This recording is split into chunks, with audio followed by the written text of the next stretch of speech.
사실과 교육의 평가 모형. 1. 포트폴리오 평가. 1. 포트폴리오 평가의 개념. 포트폴리오는 학습자의 관심, 능력, 학습 진도, 성취, 노력, 성장 등을 보여주는 다양한 증거를 모아놓은 작품집입니다. 학생들이 교사에게 평가받기 위해 제출하는 자료로 주로 서류철이나 서류 가방의 형태를 띠기 때문에 포트폴리오라는 이름이 붙었습니다. 이 포트폴리오에는 학생들의 개인적인 지식과 기능, 학습 경험, 성장 과정, 발전 정도를 증명할 수 있는 다양한 작품과 수행 결과물이 포함됩니다. 또한 일기, 기록물, 사진, 보고서, 과제물 등이 스크랩북처럼 정리되어 담기게 됩니다. 이러한 포트폴리오는 학생들이 무엇을 배웠고 무엇을 할 수 있는지를 상세하게 설명해 주는 자료로 활용될 수 있습니다. 평가는 학생의 지식, 기능, 태도의 성장을 관찰하고 기록하는 데 사용되는 종합적인 평가 방법입니다. 단순히 한 번의 수행 결과를 평가하는 것이 아니라 학생의 학습 과정과 성취를 지속적이고 종합적으로 평가하는 것을 목표로 합니다. 학생 개개인의 변화와 발달 과정을 면밀히 살펴보기 위해 사진, 비디오, 체크리스트, 일화 기록, 관찰 기록, 면담 기록 등을 활용하여 다양한 형태로 평가 자료를 수집합니다. 이러한 특성 때문에 포트폴리오 평가는 단편적인 영역을 일회적으로 평가하는 것이 아니라 수행 과정을 중시하는 평가 방법으로 수행 평가의 대표적인 방식이라고 할 수 있습니다. 2. 포트폴리오 평가의 장단점. 포트폴리오 평가 모형은 실과 교과 활동에서 학생들의 성취를 효과적으로 측정하는 방법 중 하나입니다. 이 평가 방식의 장점으로는 학생들이 스스로 평가에 참여할 수 있도록 유도하여 자기 평가 역량을 촉진한다는 점이 있습니다. 또한 협력적인 평가를 강조하여 동료 평가 및 피드백이 활발하게 이루어지도록 합니다. 평가 과정이 체계적으로 운영되며 단순한 비교가 아닌 학생들의 성장과 발전에 초점을 맞춘 개선점 중심의 평가가 가능합니다. 평가의 과정이 개별화되어 있어 학생들의 독특한 성취를 시험하고 반영할 수 있으며 수행 중심의 수업을 촉진하는 데 기여합니다. 또한 학부모들에게 구체적인 상담 자료를 제공할 수 있어 가정과 학교 간의 협력적인 교육 환경을 조성하는 데 도움이 됩니다. 학생들이 작성한 자료나 작품을 평가를 위한 단순한 결과물이 아니라 교사의 진단 자료로 활용할 수 있다는 점도 장점으로 꼽힙니다. 마지막으로 포트폴리오 평가를 통해 학생들의 융통성과 적응력을 기르는 데도 긍정적인 영향을 미칩니다. 그러나 단점도 존재합니다. 먼저, 채점의 어려움으로 인해 평가의 신뢰도가 떨어질 가능성이 있습니다. 평가 과정이 객관적인 기준 없이 진행될 경우 주관적인 요소가 개입될 수 있기 때문입니다. 또한 효과적인 평가를 위해 교사의 충분한 훈련이 요구되며 평가 기준 및 채점 기준을 명확히 설정하고 학생들과의 상호작용을 통해 이를 지속적으로 조정해야 하므로 시간이 많이 소요됩니다. 학생들이 스스로 적절한 자료를 선택하는 데 어려움을 겪을 수 있으며 이로 인해 평가의 일관성이 저하될 가능성도 있습니다. 특히 학생들이 선택한 자료가 개별적인 특성을 반영하기보다는 일반적인 경향으로 수렴될 가능성이 있어 개별화된 평가가 어려워질 수 있습니다. 이러한 장단점을 고려할 때 포트폴리오 평가는 수행 중심 교육을 강화하고 학생들의 성장을 중시하는 장점이 있는 반면 효과적인 운영을 위해서는 명확한 평가 기준 설정과 교사의 전문성이 필요하다는 점을 인식해야 합니다. 3. 포트폴리오 평가의 절차. 포트폴리오 평가는 체계적인 절차를 따라 진행되며 평가의 목표를 명확히 설정하는 것에서 시작됩니다. 먼저 교사는 평가 목적을 결정하고 학생들이 제출할 자료의 물리적 구조를 확인합니다. 이때 자료를 보관할 바인더, 박스, 폴더, 파일 등의 형태를 고려하여 준비합니다. 이후 학생들이 포트폴리오에 포함할 내용 요소를 결정하고 자기반성적 지침과 채점 기준을 설정합니다. 학생들은 이러한 기준을 바탕으로 자료를 수집하고 검토하는 과정을 거칩니다. 교사와 학생이 협력하여 포트폴리오에 담을 자료의 내용을 선정하며 학생들은 자기반성적 평가를 수행하여 자신의 학습 과정을 되돌아봅니다. 이후 교사가 학생들의 포트폴리오를 평가하고 학생들의 자기평가 결과를 함께 반영하여 평가의 객관성을 높입니다. 평가가 완료된 후에는 교사와 학생이 함께 회의를 통해 피드백을 나누며 평가 결과를 정리합니다. 마지막으로 포트폴리오는 학생 개인에게 반환되거나 학교에 보관되어 이후 학습과 성장 과정의 자료로 활용됩니다. 이러한 절차를 통해 포트폴리오 평가는 학생들의 학습 성취뿐만 아니라 자기 성찰과 성장 과정을 효과적으로 기록하고 평가하는 중요한 도구로 작용합니다. 4. 포트폴리오 평가의 활용 및 실행을 위한 체크리스트. 포트폴리오 평가를 효과적으로 활용하고 실행하기 위해서는 몇 가지 중요한 요소를 점검해야 합니다. 먼저, 학생들은 포트폴리오의 내용과 활용 방법을 충분히 이해하고 있는지 확인해야 합니다. 포트폴리오가 왜 중요한지를 알고 있어야 하며, 이를 통해 자신의 과제에 대한 책임감을 가지고 자료 선정 과정에도 적극적으로 참여해야 합니다. 또한 포트폴리오의 자료가 너무 많아 부담스럽지 않으면서도 충분한 내용을 담고 있는지 검토해야 합니다. 필요한 정보가 체계적으로 정리될 수 있도록 포함해야 할 내용을 명확히 정하고, 이를 정리할 테이블이 마련되어 있는지도 확인해야 합니다. 자기 평가의 질을 높이기 위해서는 구체적인 평가 질문이 마련되어 있어야 합니다. 또한 학생들이 자신의 학습 과정을 점검할 수 있도록 내용 완성을 확인하는 체크리스트를 제공하는 것이 중요합니다. 평가의 객관성과 일관성을 높이기 위해 개별 항목별 채점 기준이 설정되어 있어야 하며, 내용이 명확하게 제시되었는지도 점검해야 합니다. 마지막으로 교사와 학생이 함께 논의할 수 있는 피드백 과정이 마련되어야 합니다. 이를 위해 교사와 학생 간의 평가 논의가 이루어질 수 있도록 계획을 세우고, 학생교사 회의가 포함되어 있는지를 확인해야 합니다. 이러한 요소를 종합적으로 점검함으로써 포트폴리오가 학습과 평가의 효과적인 도구로 활용될 수 있습니다. 5. 실과 교육에서의 포트폴리오 적합성. 실과 교육은 학생들이 실생활과 연계된 문제를 해결하고 창의적인 해결 방안을 탐색하는 과정을 강조하는 교과이므로 학습 과정과 결과를 종합적으로 평가하는 포트폴리오 평가가 효과적으로 활용될 수 있습니다. 첫째, 학습 과정과 결과를 균형 있게 평가할 수 있습니다. 실과 교육에서는 학생들이 직접 수행한 프로젝트, 실험, 제작 활동 등을 통해 지식과 기능을 익히고 태도를 형성합니다.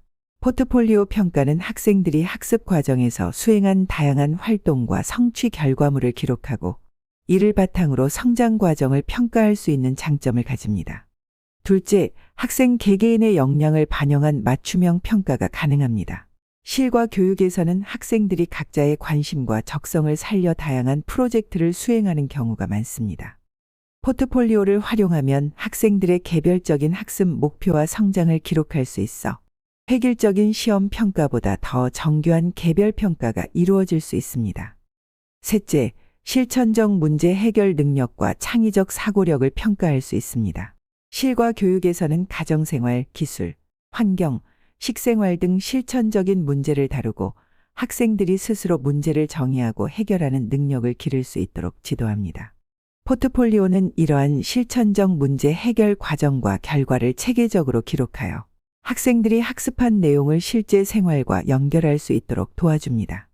넷째, 협력적 학습과 자기주도적 학습을 촉진할 수 있습니다. 실과 교육은 단순한 지식 전달을 넘어 학생들이 협력하여 문제를 해결하고 스스로 학습을 조절하는 능력을 키우는 것을 목표로 합니다. 포트폴리오 평가는 학생들이 자신의 학습 목표를 설정하고 성찰하며 발전해 나가는 과정을 기록하게 함으로써 자기주도적 학습을 강화하는 데 도움을 줍니다. 마지막으로 실생활과 연계된 평가 자료로 활용할 수 있습니다. 실과 교육의 특성상 학생들은 다양한 실습 활동을 수행하고 프로젝트 기반 학습을 진행합니다. 포트폴리오는 이러한 활동들을 체계적으로 정리하여 학생들의 학습 성취도를 보다 명확하게 평가할 수 있도록 해줍니다. 또한 학생들은 자신의 포트폴리오를 활용하여 진로 탐색이나 진학, 취업 시에도 유용한 자료로 활용할 수 있습니다. 이러한 이유로 포트폴리오 평가는 실과 교육의 학습 목표와 평가 방식에 적합한 방법이며 학생들의 실천적 역량을 효과적으로 길러줄 수 있는 평가 도구로 자리 잡을 수 있습니다. 2. 서술형, 논술형 평가. 1. 서술형 및 논술형 평가의 개념. 서술형 평가는 학생들이 주어진 문제에 대해 자신의 생각, 지식, 의견 등을 직접 서술하도록 하는 평가 방식입니다. 이 평가는 단순한 정답을 요구하는 것이 아니라 학생들이 알고 있는 정보를 활용하여 논리적으로 분석하고 설명하며 해석하거나 창의적으로 문제를 해결하는 능력을 측정하는 것을 목표로 합니다. 서술형 평가는 학생들의 사고력과 수행 능력을 향상시키는 데 중점을 두며 단편적인 지식 암기를 지향하고 학습자의 특성과 지적 수준을 보다 심층적으로 평가할 수 있는 장점이 있습니다. 또한 단순한 정답 도출이 아닌 문제 해결 과정과 논리적 사고 과정을 평가하기 때문에 학생들의 다양한 역량을 종합적으로 측정하는 데 유용합니다. 논술형 평가는 서술형 평가와 유사하지만 학생이 작성해야 할 분량이 더 많으며 개인의 생각이나 주장을 창의적이고 논리적으로 구성하면서도 설득력 깊게 표현하는 것이 강조되는 평가 방식입니다. 논술형 평가는 학생들이 특정 주제에 대해 체계적으로 사고하고 자신의 입장을 정리하여 논리적 근거를 바탕으로 글을 구성하는 능력을 측정합니다.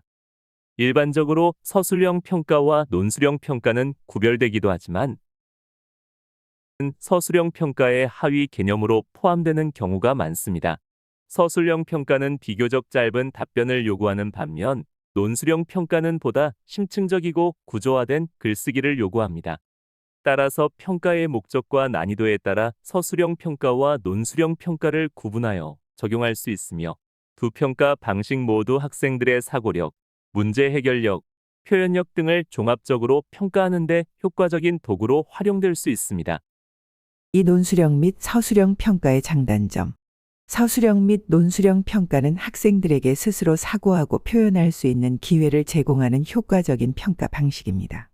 이 평가를 통해 창의력, 표현력, 문제 해결력과 같은 다양한 역량을 측정할 수 있으며 단순한 정답 도출이 아닌 학생들의 추론, 해석, 적용의 과정을 포함하여 평가할 수 있습니다. 또한 학생들의 학습 태도를 개선하는 데 긍정적인 영향을 미치며 교사가 학생에 대해 보다 깊이 있는 이해를 할 수 있도록 돕습니다. 그러나 이러한 평가 방식에는 몇 가지 한계점도 존재합니다. 우선 교사들에게 업무적 부담이 증가할 수 있으며 채점 과정에서의 타당도와 신뢰도의 문제가 발생할 가능성이 있습니다.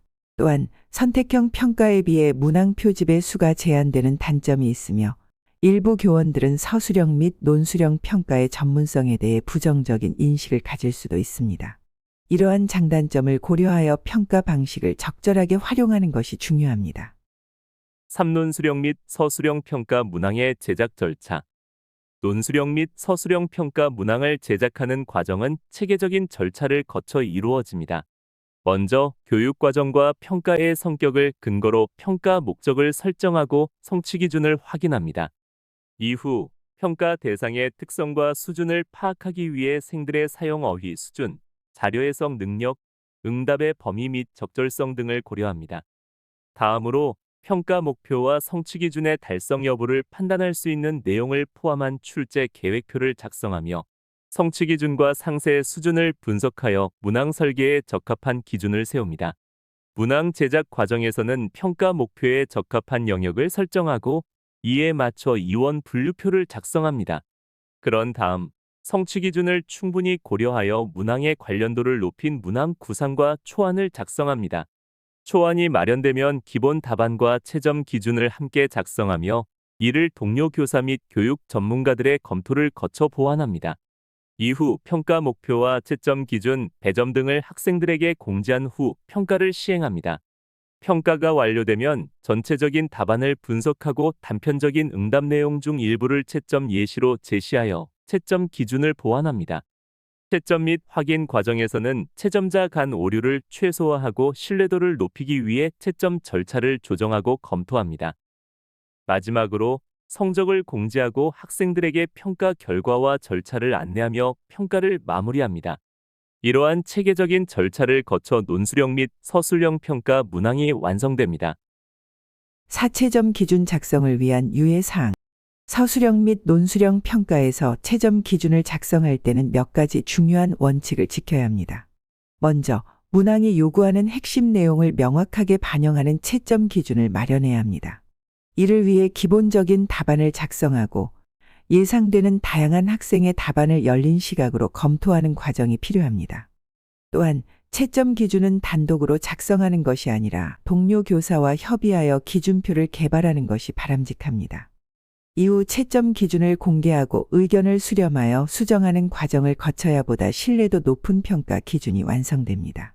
채점 기준은 명료하고 구체적으로 서술되어야 합니다. 모호한 표현을 지양하고 포괄성과 배타성의 원칙을 고려하여 다양한 답안을 공정하게 평가할 수 있도록 해야 합니다. 특히 창의적 사고 능력을 측정하는 평가에서는 점수의 비중을 높이는 것이 중요합니다.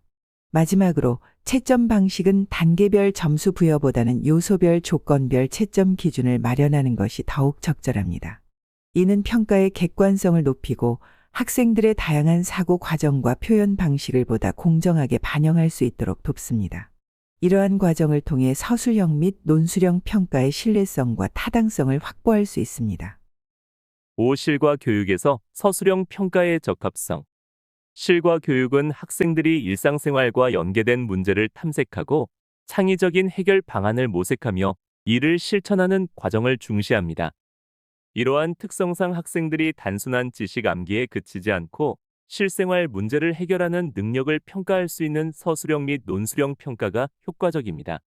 첫째, 실과 교육은 문제 해결 중심의 학습을 강조하므로 논리적 사고력과 창의성을 평가하는 데 서술형 및 논술형 평가가 유용합니다.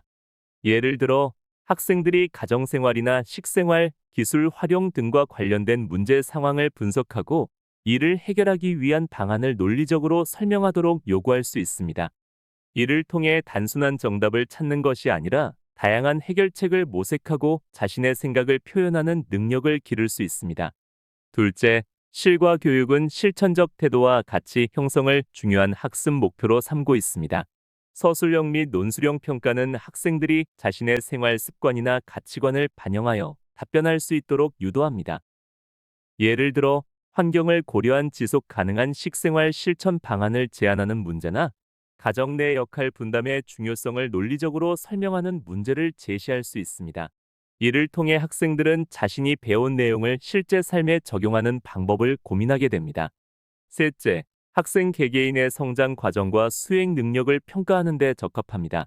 실과 교육은 학생들이 직접 탐구하고 실습하는 과정에서 배우는 경험을 중시하기 때문에 개별적인 사고 과정과 해결 전략을 평가하는 것이 중요합니다. 서술형 및 논술형 평가는 학생들이 문제를 해결하는 과정에서 어떤 논리적 사고를 거쳤는지, 실천적인 태도를 어떻게 형성했는지를 종합적으로 평가할 수 있습니다. 넷째, 통합적 사고력을 기를 수 있습니다. 실과 교육은 과학, 기술, 예술, 사회 등 다양한 분야의 지식을 융합하여 문제를 해결하는 능력을 강조합니다. 서술형 및 논술형 평가는 학생들이 배운 개념을 연결하여 설명하고 실제 상황에서 적용할 수 있도록 돕습니다. 예를 들어 스마트팜 기술을 활용한 지속 가능한 농업 방안을 설명하는 문제를 제시하면 학생들은 기술적 이해와 환경 보호라는 두 가지 요소를 통합하여 사고할 수 있습니다. 다섯째, 자기 주도적 학습을 촉진합니다. 서술형 및 논술형 평가는 학생들이 스스로 학습 내용을 정리하고 자신의 생각을 구성할 기회를 제공합니다. 실과 교육에서는 학생들이 직접 계획을 세우고 실천하는 학습 활동이 많기 때문에 자신의 경험과 배움을 정리하고 표현하는 과정이 매우 중요합니다. 이처럼 서술형 및 논술형 평가는 실과 교육에서 강조하는 문제 해결력, 실천적 태도, 창의성, 통합적 사고력, 자기 주도적 학습을 효과적으로 평가하는 데 적합한 방식입니다. 이를 통해 학생들은 자신의 지식을 논리적으로 정리하고 실생활과 연결하여 적용하는 능력을 기를 수 있습니다. 3. 말하기 평가. 1. 말하기 평가의 개념. 말하기 평가는 수행 평가의 가장 오래된 형태 중 하나로 학생이 특정 교육 내용이나 주제에 대해 자신의 의견이나 생각을 발표하도록 유도하는 평가 방식입니다. 이를 통해 학생의 준비도, 이해력, 표현력, 판단력, 의사소통 능력 등을 직접적으로 평가할 수 있습니다. 이 평가는 학생에게 특정 주제나 질문을 제시하고 이에 대한 응답을 요구하는 방식으로 진행됩니다.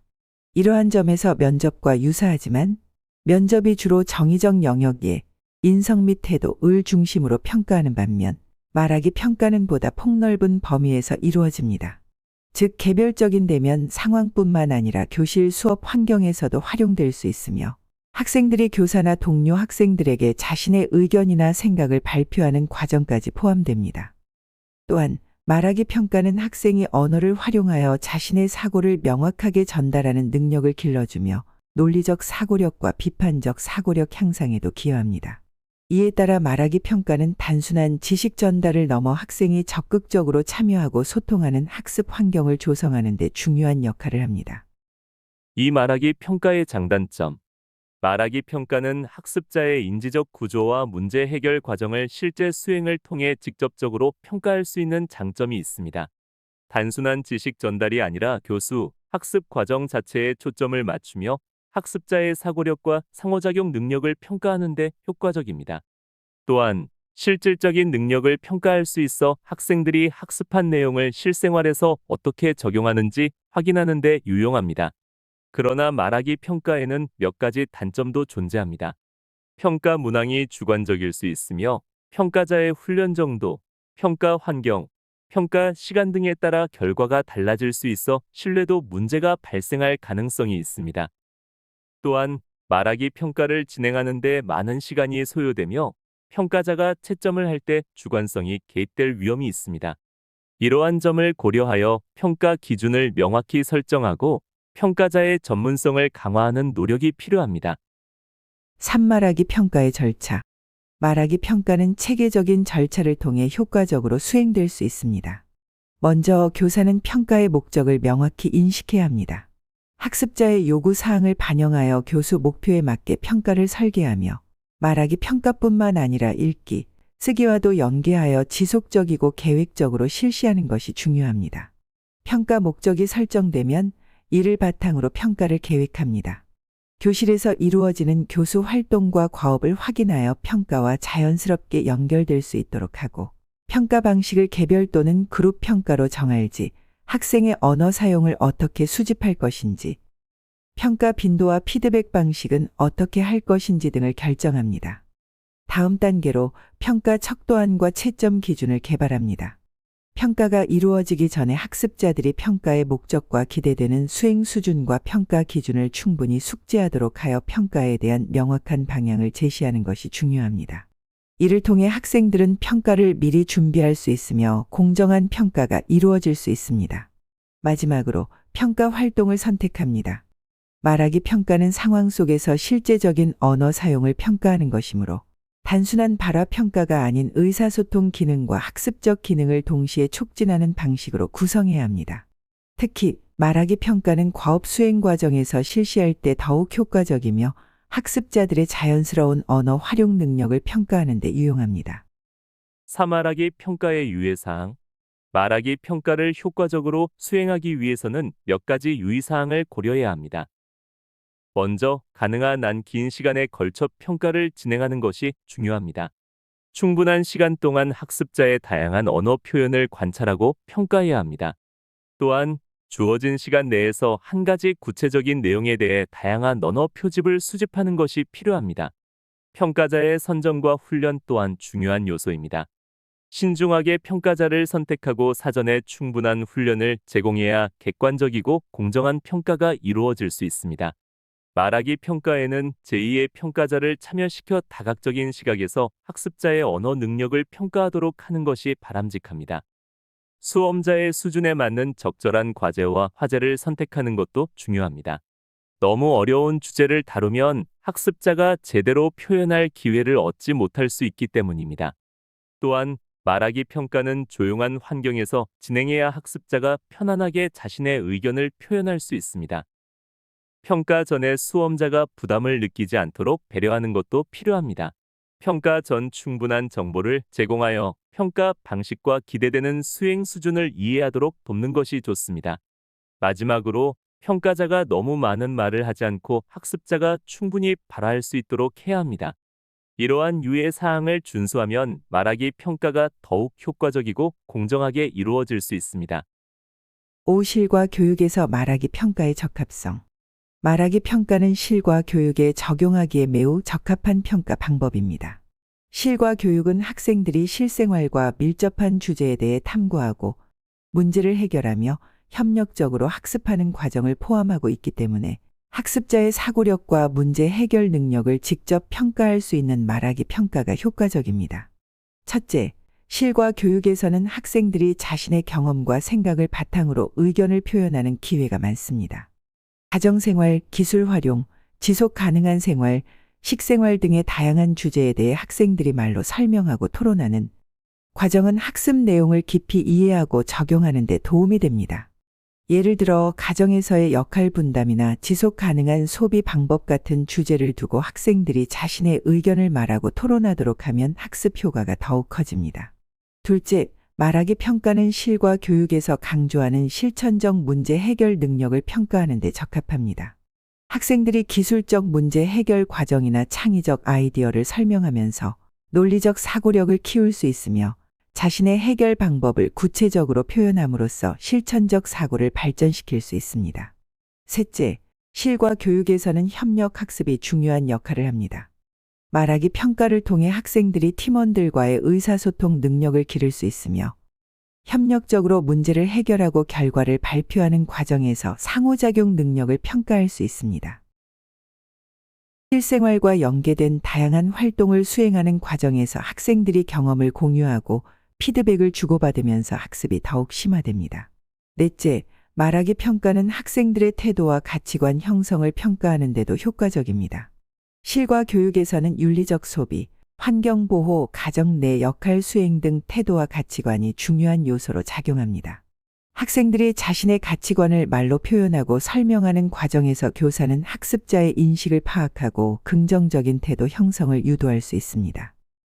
이러한 이유로 말하기 평가는 실과 교육의 다양한 학습 목표를 효과적으로 평가하는 데 유용한 방법이며 학생들이 실생활과 연계된 문제를 해결하고 표현력을 기를 수 있도록 돕는 중요한 도구입니다.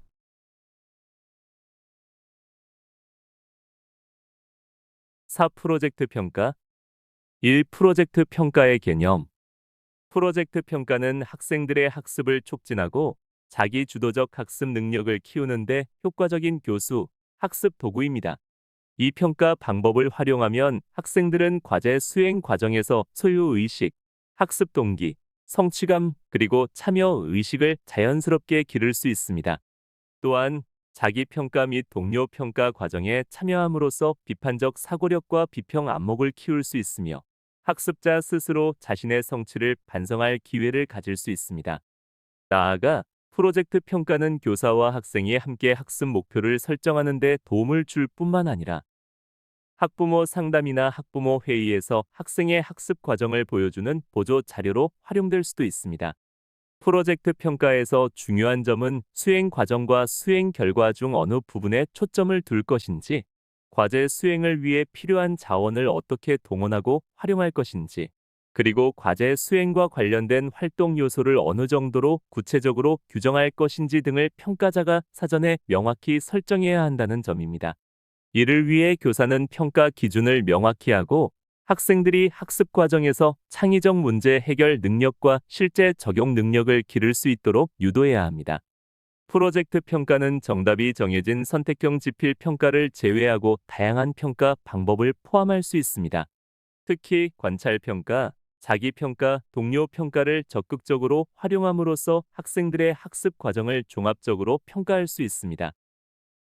관찰 평가는 교사가 학생들의 과제 수행 과정을 면밀히 관찰하여 학습자의 지식 습득, 창의성 향상, 기능 발전, 협력적 태도 형성 등을 평가할 수 있습니다. 자기 평가는 학생들이 자신의 학습 과정과 결과를 스스로 점검하고 반성할 기회를 가질 수 있습니다. 이를 통해 학습 목표를 더욱 명확하게 이해하고 향후 학습 방향을 설정하는 데 도움을 받을 수 있습니다. 동료 평가는 학생들이 서로의 과제 수행 과정을 평가하면서 비판적 사고력을 기르고 협력적인 학습 태도를 함양할 수 있습니다. 동료 평가를 통해 학생들은 다양한 시각에서 문제를 바라보는 능력을 기를 뿐만 아니라 자신의 강점과 약점을 인식하고 보완할 기회를 갖게 됩니다.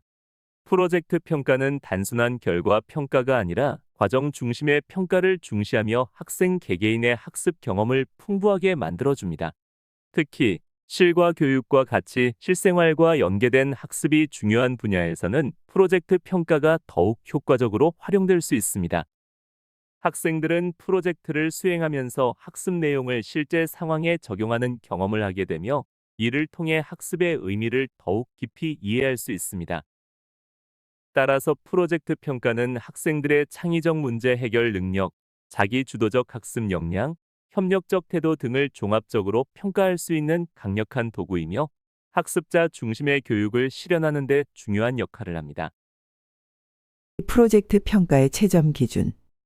프로젝트 평가는 다양한 방식으로 이루어질 수 있지만 명확한 평가 기준이 없을 경우 객관성을 유지하기 어렵고 실천 과정에서 혼란을 초래할 수 있습니다.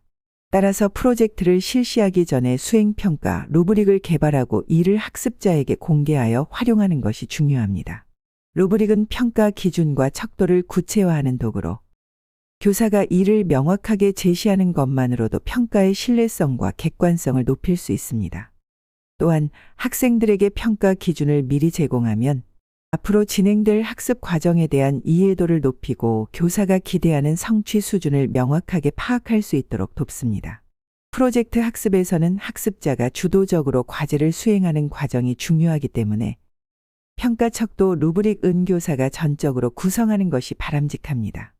이는 학습자가 평가 기준을 쉽게 이해하고 교사의 기대를 충족할 수 있도록 방향을 제시하는 역할을 합니다. 루브릭을 개발할 때 가장 중요한 것은 평가 요소와 영역을 명확히 구분하고 이에 적합한 성취 기준을 설정하는 것입니다.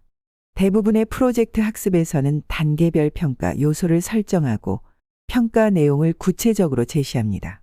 이를 통해 과정 중심의 상시 평가를 실시하고 학생들에게 지속적인 피드백을 제공하며 학습의 질을 향상시키는 것이 중요합니다.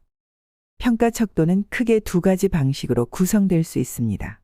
먼저 과정 중심 평가는 프로젝트 진행 과정에서 학생들의 참여도, 협력 태도, 문제 해결 능력 등을 지속적으로 평가합니다. 수시 평가를 통해 학생들에게 즉각적인 피드백을 제공하며 학습 개선을 유도합니다. 다음으로 총괄 평가는 프로젝트가 완료된 후 최종 결과물을 평가하는 방식입니다. 평가 기준에 따라 최종 보고서, 프레젠테이션, 제작물 등의 완성도를 점검하고 교육 과정에서 기대하는 성취 기준을 반영하여 점수를 부여합니다. 루브릭은 프로젝트 학습의 중요한 평가 도구로 학습자의 자기 주도적 학습을 촉진하고 교사의 평가 부담을 줄이는 역할을 합니다.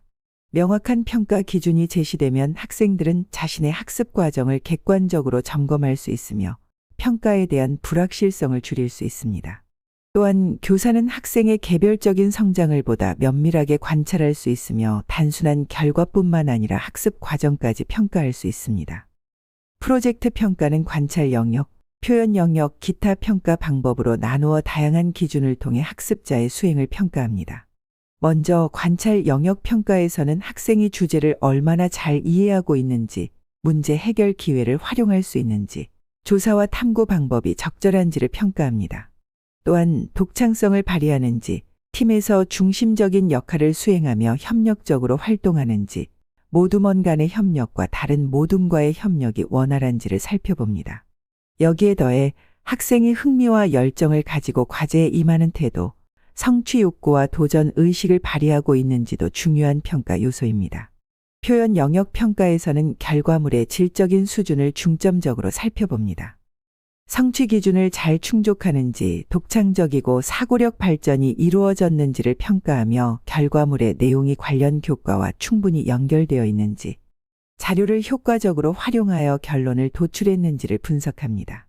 또한 결과물이 논리적으로 타당하고 명확하게 표현되었는지, 결론을 도출하는 과정이 잘 설명되었는지도 평가의 주요 기준입니다.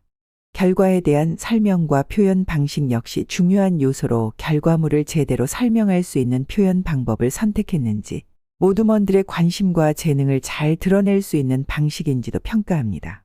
마지막으로 자기 평가를 위한 상찰 일지를 활용하여 자신의 역할, 배운 점, 인상적인 경험, 동료와 협력 과정, 교사와의 관계 및 각오 등을 기록하도록 합니다.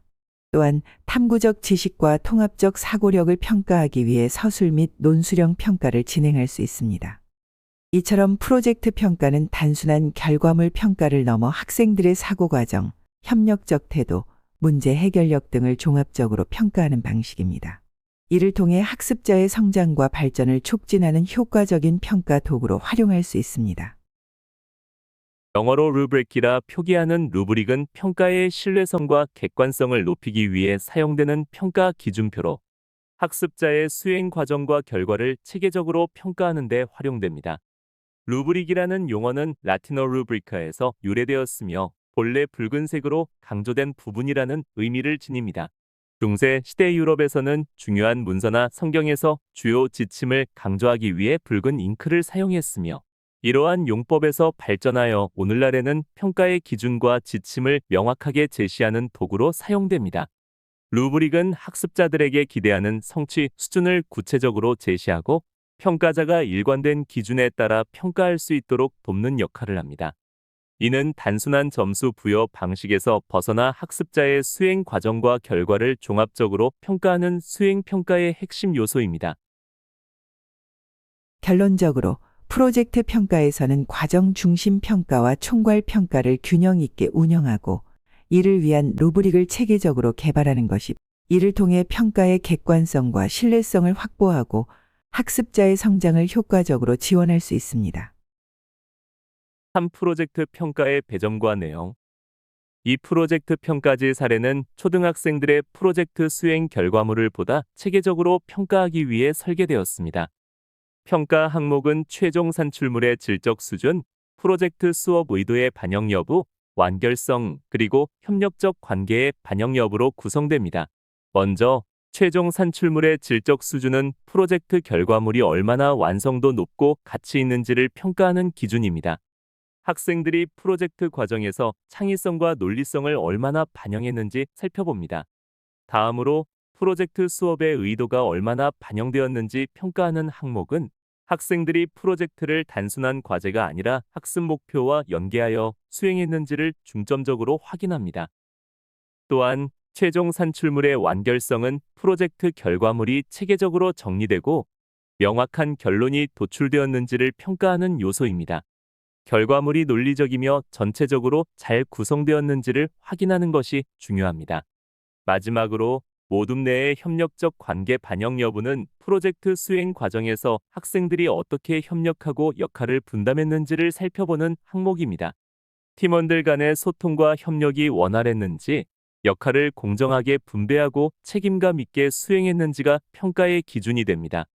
이 평가지에서는 3단계 우수 보통 미흡 또는 5단계 매우 우수, 우수 보통 미흡, 매우 미흡 리커트 척도로 평가가 이루어집니다. 5점은 매우 우수한 수준을, 1점은 개선이 필요한 수준을 의미합니다. 이를 통해 교사는 학생들이 프로젝트 과정에서 어떤 부분을 잘 수행했으며 어떤 점을 보완해야 하는지를 명확하게 파악할 수 있습니다. 이러한 프로젝트 평가지의 활용은 학생들에게 자신의 학습 과정과 결과를 객관적으로 평가받는 기회를 제공하고 교사에게는 학습 목표에 맞는 지도 방향을 설정할 수 있는 중요한 도구가 됩니다. 이를 통해 학생들은 자기주도적 학습 능력을 기르고 협력적 태도를 배양하며 프로젝트 수행을 통해 창의적 사고력을 발전시킬 수 있습니다. 사실과 교육에서 프로젝트 평가의 적합성. 실과 교육은 학생들이 실생활과 밀접한 문제를 탐구하고 해결하는 과정에서 창의성, 문제 해결력, 협력적 태도를 기를 수 있도록 돕습니다. 프로젝트 평가는 이러한 실과 교육의 목표와 일치하며 학생들이 스스로 계획을 세우고 자료를 조사하며 결과물을 제작하는 과정을 통해 자기 주도적 학습 능력과 실천적 문제 해결력을 키울 수 있습니다. 또한 실과 교육은 단순한 이론 학습이 아니라 실제 생활 속에서 필요한 기술과 태도를 익히는 것을 강조합니다. 프로젝트 평가는 학생들이 주어진 문제를 해결하기 위해 협력하고 다양한 자료를 수집하며 직접 실험하고 제작하는 경험을 할 수 있도록 유도합니다. 예를 들어 가정 경제 관리, 생활 속 지속 가능한 실천, 음식 조리 및 안전, 창의적인 제품 제작, 농업 및 생태 교육 등 실과의 다양한 주제에서 프로젝트 평가를 적용하면 학생들은 학습한 내용을 실제 생활에 적용할 기회를 가질 수 있습니다. 그리고 프로젝트 평가는 다양한 방식의 평가가 가능하여 관찰 평가, 자기 평가, 동료 평가 등을 함께 활용할 수 있습니다. 이는 학생들의 학습 과정과 결과를 종합적으로 평가하는 데 효과적이며 단순한 정답을 찾는 것이 아니라 과정 중심의 평가를 통해 학습의 질을 높일 수 있도록 합니다. 결론적으로 프로젝트 평가는 실과 교육이 강조하는 창의적 사고, 실천적 문제 해결력, 협력적 태도, 자기 주도적 학습 능력을 기를 수 있도록 매우 적합한 평가 방법이라 할 수 있습니다. 실과 교육에서는 다양한 평가 모형을 활용하여 학생들의 학습 과정과 성취를 효과적으로 측정합니다. 포트폴리오 평가는 학생들이 지속적으로 수행한 학습 결과물을 모아 자기 성찰과 성장 과정을 확인하는 데 중점을 둡니다. 서술형 및 논술형 평가는 학생들의 사고력과 문제 해결력을 심층적으로 평가하며 논리적 사고와 창의적인 문제 해결 능력을 측정하는 데 유용합니다. 말하기 평가는 학생들의 의사소통 능력과 표현력을 직접적으로 평가하여 학습 내용을 명확하게 설명하고 자신의 생각을 논리적으로 전달할 수 있도록 합니다. 마지막으로 프로젝트 평가는 실생활과 연계된 과제를 수행하면서 협력적 태도, 창의성, 문제 해결 능력을 종합적으로 평가하는 방식입니다. 이러한 평가 방법들은 실과 교육의 성격에 맞추어 학생들이 실천적 역량을 기르고 배운 지식을 실제 생활 속에서 적용할 수 있도록 돕는 중요한 도구가 됩니다.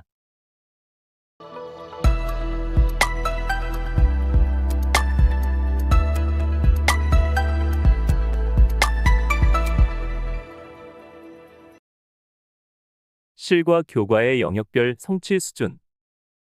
실과 교육 과정에서는 인간 발달과 자기 주도적인 삶, 생활 환경과 지속 가능한 선택, 기술적 문제 해결과 혁신, 지속 가능한 기술과 융합, 디지털 사회와 인공지능이라는 5개의 영역으로 구분하여 성취 기준을 제시하고 있습니다. 여기에서는 이 5개의 영역별 성취 수준을 상중하로 구분하여 살펴보도록 하겠습니다. 1. 인간 발달과 주도적 삶. 인간 발달과 주도적 삶 영역에는 7개의 성취 기준이 제시되어 있습니다. 인간 발달과 주도적인 삶을 이해하는 것은 건강한 생활을 위한 필수적인 요소입니다.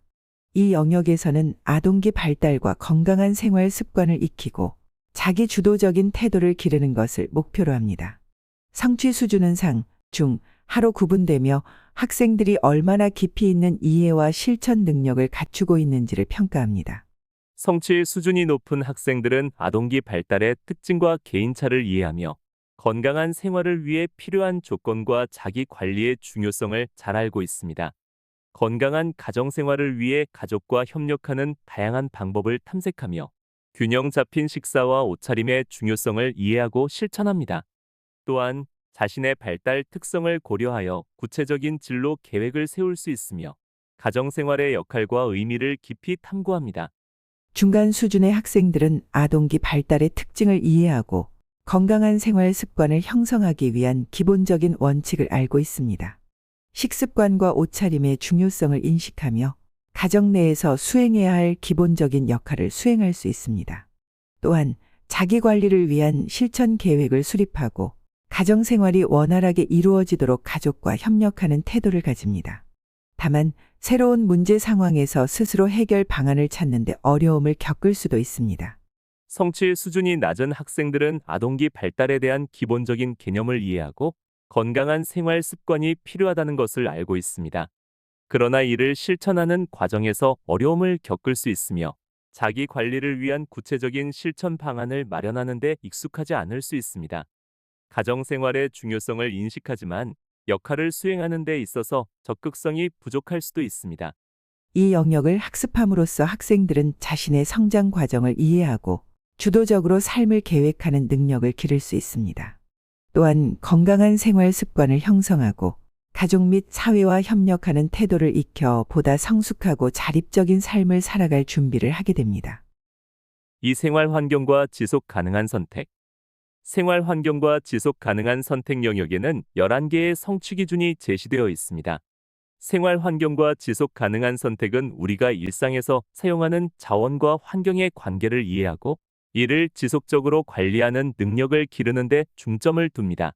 이 영역의 성취 수준은 상, 중, 하로 구분되며 학생들이 생활 자원의 활용과 생태적 책임감을 얼마나 깊이 이해하고 실천하는지를 평가합니다. 성취 수준이 높은 학생들은 생활 자원의 중요성과 제한성을 깊이 이해하며 이를 효율적으로 관리하고 사용 가치를 높이는 방법을 탐색합니다.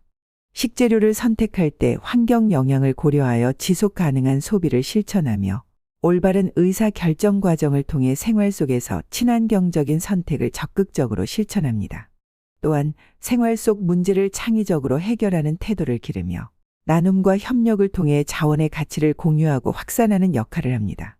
생태 지향적 태도를 가지고 환경 문제를 주도적으로 해결하려는 의지를 갖추고 있으며 과정 자체에서 즐거움을 느낄 수 있습니다. 중간 수준의 학생들은 생활 자원의 필요성과 관리 방법을 이해하고 있으며 지속 가능한 식생활과 의생활을 위한 기본적인 실천 방법을 알고 있습니다. 음식물 쓰레기를 줄이거나 적절한 조리법을 선택하여 환경 영향을 줄이려는 노력을 합니다. 또한 생활 자원의 올바른 사용법을 익히고 이를 실생활에 적용하려 하지만 구체적인 문제 해결 과정에서 다소 어려움을 겪을 수 있습니다. 자원을 소중히 여기는 태도를 가지며 필요할 때는 주어진 문제를 해결하는 데 노력합니다. 성취 수준이 낮은 학생들은 생활 자원의 개념과 관리 방법을 기본적으로 이해하고 있으며 지속 가능한 실천이 필요하다는 사실을 알고 있습니다. 그러나 생활 자원의 활용을 실제 행동으로 옮기는 데 어려움을 느낄 수 있으며 환경 보호의 중요성을 인식하더라도 실천까지 이어지지 않는 경우가 많습니다. 자원을 소중히 여기는 마음은 가지고 있지만 생활 속에서 구체적인 문제를 해결하는 데 적극적인 태도를 보이지 않을 수 있습니다. 이 영역을 학습함으로써 학생들은 자원을 효율적으로 활용하는 방법을 익히고 지속 가능한 소비 습관을 기를 수 있습니다. 또한 친환경적인 태도를 형성하고 실생활에서 이를 실천하는 능력을 키워나가며 보다 나은 미래를 위한 주도적인 삶을 설계할 수 있습니다. 3. 기술적 문제 해결과 혁신. 생활 환경과 지속 가능한 선택 영역에는 5개의 성취 기준이 제시되어 있습니다. 이 영역에서는 학생들이 창의적인 사고를 바탕으로 실생활 속 문제를 해결하는 능력을 기르고 기술 혁신이 가져오는 변화를 탐색할 수 있도록 구성되어 있습니다. 이 표는 해당 영역의 성취 수준을 상, 중, 하로 구분하여 정리한 것입니다. 학생들이 기술적 문제 해결 과정에서 얼마나 깊이 있는 사고와 실천을 할 수 있는지를 보여주는 기준이므로 이를 하나씩 살펴보겠습니다. 상위 수준의 학생들은 발명과 발명 사고 기법의 의미를 이해하고 이를 문제 해결에 창의적으로 적용할 수 있습니다. 이들은 일상생활 속에서 발명으로 인해 변화한 사례를 탐색하고 특허 정보와 지식 재산권의 중요성을 파악할 수 있습니다.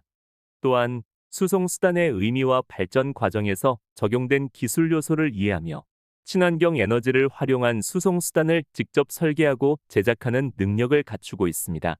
창의적인 제품 만들기를 통해 생활 속 문제를 해결하는 진취적인 태도를 지니며 기술의 가치를 올바르게 인식하고 활용하는 능력을 기릅니다.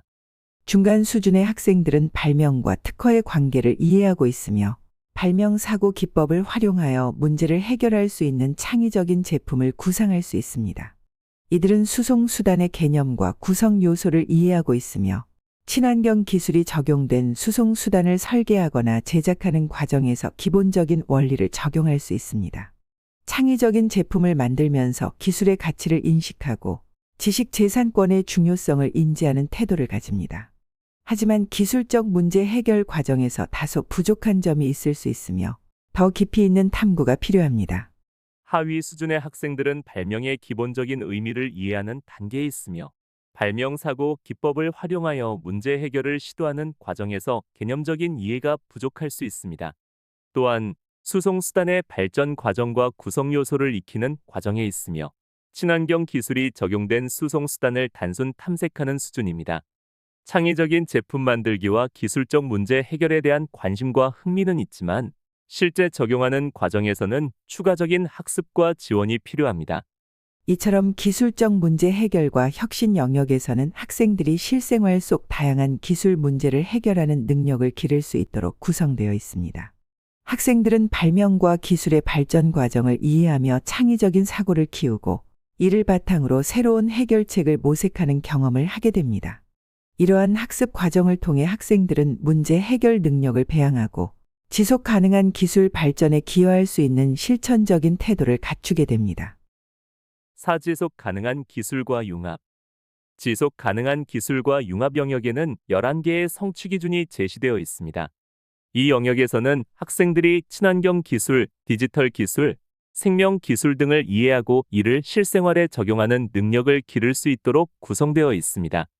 이 표는 해당 영역의 성취 수준을 상, 중, 하로 구분하여 정리한 것으로 학생들이 지속 가능한 기술과 융합적 사고를 어떻게 익히고 활용할 수 있는지를 보여주는 기준이 됩니다. 각 성취 수준을 살펴보겠습니다. 상위 수준의 학생들은 친환경 건설 구조물의 의미와 특성을 이해하고 디지털 기술의 중요성을 파악하며 디지털 자료를 공유하는 방법을 체계적으로 습득할 수 있습니다. 또한 로봇의 종류와 활용 사례를 탐색하여 로봇이 작동하는 원리를 이해하고 지속 가능한 농업 실천과 친환경 농업 기술의 발전을 분석할 수 있습니다. 이들은 농업과 농촌의 다원적 역할과 가치를 깊이 이해하며 디지털 기기와 콘텐츠 제작 도구를 활용하여 정보와 자료를 공유하고 협업하는 데 능숙합니다. 또한 농업의 생태적 가치와 농업이 환경에 미치는 영향을 고려하며 지속 가능한 미래를 위한 기술적 접근을 탐색합니다. 중간 수준의 학생들은 친환경 건설 구조물을 직접 체험하며 디지털 기기와 콘텐츠 제작 도구를 활용하여 발표 자료를 구성하고 공유하는 활동을 수행할 수 있습니다. 로봇의 기본적인 기능과 작동 원리를 익히고 간단한 로봇을 만들며 로봇 공학의 기초를 탐색합니다. 또한 동식물을 기르고 가꾸며 지속 가능한 농업과 관련된 기술을 탐색하는 경험을 합니다. 농업과 관련된 직업 세계를 탐구하면서 미래 농업이 나아가야 할 방향에 대해 생각해 볼 수 있습니다. 이 과정에서 학생들은 건설 기술과 로봇 융합 기술의 중요성을 이해하고 동식물 자원의 지속 가능성과 농업의 미래 가치를 탐색하는 태도를 기릅니다. 하위 수준의 학생들은 건설 기술과 디지털 기술의 기본적인 의미를 이해하고 디지털 자료 공유의 개념을 익히는 단계에 있습니다. 생활 속 건설 구조물을 탐색하며 사이버 공간에서 발표 자료를 공유하는 활동을 수행할 수 있습니다. 로봇의 기초적인 기능을 학습하고 생활 속 로봇의 활용 사례를 탐색합니다. 또한 동식물과 관련된 생명 기술을 접하며 지속 가능한 농업 기술의 개념을 이해하는 수준입니다.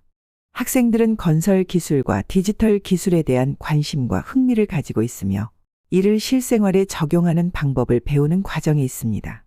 이처럼 지속 가능한 기술과 융합 영역에서는 학생들이 친환경 기술, 로봇 공학, 디지털 기술 등을 탐색하며 실생활 속에서 지속 가능한 미래를 만들어 나가기 위한 해결책을 고민할 수 있도록 구성되어 있습니다. 이를 통해 학생들은 환경 보호, 기술 혁신, 지속 가능한 농업 등 다양한 분야에 대한 이해를 높이고 창의적이고 실천적인 태도를 함양할 수 있습니다. 5. 디지털 사회와 인공지능. 디지털 사회와 인공지능 영역에는 11개의 성취 기준이 제시되어 있습니다. 이 영역에서는 학생들이 컴퓨터의 개념과 원리를 이해하고 문제 해결을 위한 알고리즘을 활용하며 인공지능이 사회에 미치는 영향을 탐구할 수 있도록 구성되어 있습니다. 이 표는 해당 영역의 성취 수준을 상, 중, 하로 구분하여 정리한 것으로 학생들이 디지털 기술을 활용하여 창의적이고 논리적으로 문제를 해결하는 능력을 기를 수 있도록 돕는 기준이 됩니다. 각 성취 수준을 살펴보겠습니다.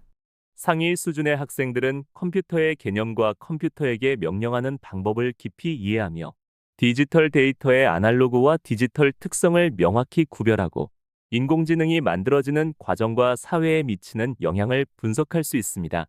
생활 속 문제를 찾아 컴퓨터를 활용해 해결 가능성을 탐색하고 알고리즘을 다양한 방식으로 표현하며 컴퓨터 명령어를 활용하여 실생활 문제를 해결하는 프로그램을 작성할 수 있습니다. 또한 인공지능에서 활용할 수 있는 데이터의 유형을 찾아 분류하고 이를 실제 문제 해결에 적용하는 능력을 갖추고 있습니다. 이러한 과정에서 학생들은 문제 해결을 위한 프로그래밍 산출물을 타인과 공유하며 인공지능이 사회에 미치는 영향에 대해 비판적으로 분석하는 태도를 기릅니다. 중간 수준의 학생들은 컴퓨터의 개념과 명령어 사용법을 익히고 디지털 데이터의 다양한 유형과 형태를 이해하는 단계에 있습니다. 생활 속 문제를 해결하기 위해 알고리즘을 활용하며 컴퓨터 명령어를 적용하여 실생활 문제를 해결하는 프로그램을 작성할 수 있습니다. 또한 작성한 프로그램을 타인과 공유하는 경험을 통해 협력적으로 문제 해결을 수행합니다. 인공지능이 만들어지는 과정과 데이터가 어떻게 활용되는지를 탐색하며 인공지능이 사회에 미치는 영향을 이해하고 분석하는 능력을 키워나갑니다. 이러한 과정에서 학생들은 프로그래밍 결과물을 공유하는 것이 가지는 가치를 인식하며 인공지능 기술이 미래 사회에 미칠 영향을 파악하는 태도를 갖습니다. 하위 수준의 학생들은 컴퓨터의 개념과 디지털 데이터의 기본적인 특성을 이해하며 인공지능에서 활용할 수 있는 데이터 유형에 대해 탐색하는 초기 단계에 있습니다. 생활 속에서 컴퓨터를 활용하여 해결 가능한 문제를 찾고 컴퓨터에게 명령하는 방법을 익히면서 실생활 문제 해결을 위한 기초적인 프로그램을 작성할 수 있습니다. 또한 알고리즘의 기본 원리를 학습하고 프로그램을 작성하는 과정에서 협력하는 경험을 쌓습니다. 인공지능의 개념을 이해하고 인공지능이 만들어지는 과정을 탐색하며 이를 실생활 속에서 어떻게 활용할 수 있는지를 고민하는 태도를 형성합니다.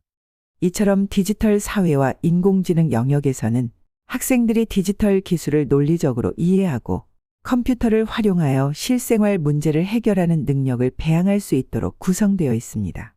이를 통해 학생들은 알고리즘적 사고를 기르고 프로그래밍을 통해 창의적인 문제 해결 방법을 탐색하며 인공지능 기술의 발전이 사회에 미치는 영향을 비판적으로 분석하는 태도를 갖출 수 있습니다. 실과 교육 과정의 5개 영역인 인간 발달과 주도적 삶, 생활 환경과 지속 가능한 선택, 기술적 문제 해결과 혁신, 지속 가능한 기술과 융합, 디지털 사회와 인공지능에서 학생들의 성취 수준은 상, 중, 하로 구분하여 제시하였습니다. 인간 발달과 주도적 삶 영역에서는 아동기 발달을 이해하고 건강한 생활 습관과 자기 주도적 삶을 형성하는 능력을 키웁니다. 상위 수준의 학생들은 발달 과정과 건강 관리의 중요성을 이해하고 실천할 수 있으며 중간 수준의 학생들은 이를 계획적으로 실천하며 하위 수준의 학생들은 기본적인 필요성을 인식합니다. 생활 환경과 지속 가능한 선택 영역에서는 생활 자원의 효율적인 사용과 지속 가능한 소비 습관을 기릅니다. 상위 수준의 학생들은 생활 속에서 자원을 적극적으로 보존하고 활용하며 중간 수준의 학생들은 기본적인 관리 방법을 익히고 하위 수준의 학생들은 자원의 소중함을 인식하는 단계입니다. 기술적 문제 해결과 혁신 영역에서는 창의적 문제 해결과 발명, 수송 기술의 활용 능력을 키웁니다. 상위 수준의 학생들은 문제 해결을 위한 창의적 제품을 구상하고 중간 수준의 학생들은 실생활 문제를 해결할 수 있는 기술적 사고를 기르며 하위 수준의 학생들은 기초적인 기술 활용 방법을 익힙니다. 지속 가능한 기술과 융합 영역에서는 친환경 기술과 농업, 로봇과 디지털 기술의 융합을 탐구합니다. 상위 수준의 학생들은 지속 가능한 기술을 탐색하고 중간 수준의 학생들은 다양한 기술을 적용하며 하위 수준의 학생들은 기술의 개념과 활용 사례를 이해하는 데 중점을 둡니다. 마지막으로 디지털 사회와 인공지능 영역에서는 컴퓨터와 인공지능의 개념을 이해하고 프로그래밍을 활용하여 문제를 해결하는 능력을 기릅니다.